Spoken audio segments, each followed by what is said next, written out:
ఓం శ్రీమాత్రే నమః.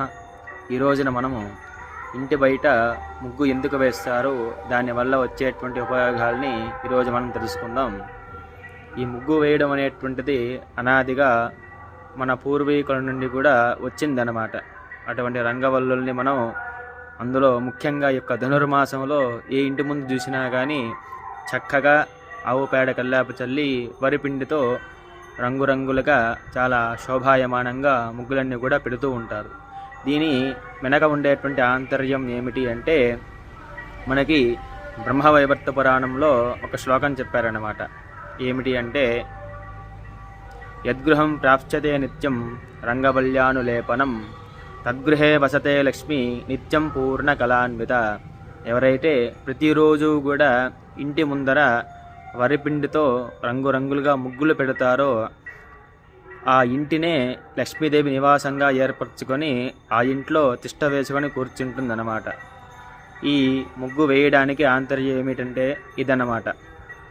లక్ష్మి అంటే ప్రత్యేకంగా డబ్బులు, ధనము, ఐశ్వర్యం అనేటువంటిది కాదమ్మా. మనకి ప్రధానంగా లక్ష్మీదేవి అనేటువంటిది తృప్తి ఇస్తుందన్నమాట. లక్ష్మి అంటే ఏమిటి అర్థం అంటే తృప్తి అన్నమాట.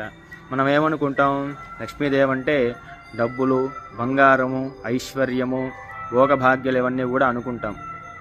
లక్ష్మీదేవి ఏమిస్తుందయ్యా అంటే మనస్తృప్తినిస్తుంది. ఎప్పుడైతే మనకి తృప్తి ఉంటుందో ఏ పని చేసినా కూడా మనకి శాంతి, మనస్సంతృప్తి అనేటువంటిది మనకి లభిస్తుందన్నమాట.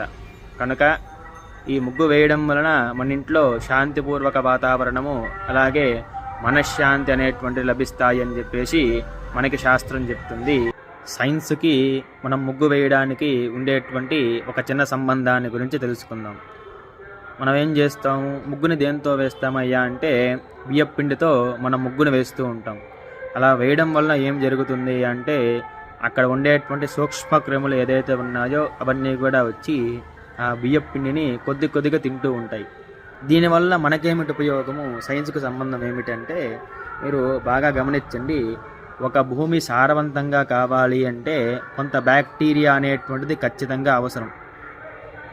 ఈ బియ్యపిండి ఏం చేస్తుందయ్యా అంటే భూమి లోపల దాగి ఉండేటువంటి బ్యాక్టీరియా ఏదైతే ఉందో దాని పేరు రైజోపస్ అన్నమాట.